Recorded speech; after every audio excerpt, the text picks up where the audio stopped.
Assalomu alaykum. Toshkent shahar Ichki ishlar bosh boshqarmasi so'ragan edingiz loyihasining ilk sonini taqdim etadi. Ijtimoiy tarmoqlar orqali bizga yo'llangan savollarga javob berib o'tamiz. Internetda haqorat qilish, izohlarda, ya'ni kommentda kimnidir sha'nini kamsitadigan gaplarni yozishga qanday javobgarlik bor? So'ragan edingiz, biz ma'lumot beramiz. Sahifamizga obuna bo'ling. Demak, O'zbekiston Respublikasi Jinoyat kodeksining 140-moddasiga ko'ra, ommaviy axborot vositalarida, telekommunikatsiya tarmoqlarida yoki internet jahon axborot tarmog'ida joylashtirish orqali haqorat qilish 1 yilgacha ozodlikni cheklash bilan jazolanadi.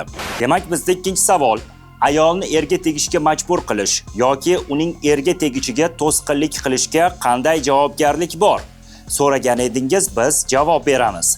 O'zbekiston Respublikasi Jinoyat kodeksining 136-moddasiga ko'ra, ayolni erga tegishga yoki nikohda yashashni davom ettirishga majbur qilish yoxud ayolning erkiga xilof ravishda u bilan nikohda bo'lish uchun o'g'irlash, shuningdek ayolning erga tegishiga to'sqinlik qilish sud hukmiga ko'ra 3 yilgacha ozodlikdan mahrum qilish bilan jazolanadi. Demak, bizda keyingi savol: jinoyat haqida xabar bermaslik yoki uni yashirishga qanday javobgarlik bor? So'ragan edingiz, biz javob beramiz. O'zbekiston Respublikasi Jinoyat kodeksining 241-moddasiga ko'ra, tayyorgarlik ko'rilayotgan yoki sodir etilgan og'ir yoki o'ta og'ir jinoyat haqida aniq bilgani holda xabar bermaslik sud hukmiga ko'ra 5 yilgacha ozodlikdan mahrum qilish bilan jazolanadi. Demak, bizda navbatdagi savol: yolg'on axborot tarqatishga qanday javobgarlik bor?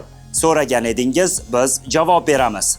Shaxsning qadr-qimmatini kamsitishga yoki uning obro'sizlantirishga olib keladigan yolg'on axborotni tarqatish, shu jumladan ommaviy axborot vositalarida yoki internet jahon axborot tarmog'ida tarqatish, shunday harakatlar uchun ma'muriy jazo qo'llanilgandan keyin sodir etilgan bo'lsa, O'zbekiston Respublikasi Jinoyat kodeksining 246-6 moddasiga ko'ra sud hukmi bilan 3 yilgacha ozodlikni cheklash bilan jazolanadi.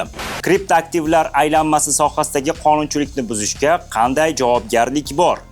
Shunday savol kelgan, biz javob beramiz. O'zbekiston Respublikasi Jinoyat kodeksining 278-8 moddasiga ko'ra, kriptoaktivlarni qonunga xilof ravishda olish, o'tkazish yoki ayirboshlash, belgilangan tartibda litsenziya olmasdan kriptoaktivlar aylanmasi sohasidagi xizmatlar provayderlari faoliyatini amalga oshirish, shunday harakatlar uchun ma'muriy jazo qo'llanilgandan keyin sodir etilgan bo'lsa, 5 yilgacha ozodlikdan mahrum qilish bilan jazolanadi.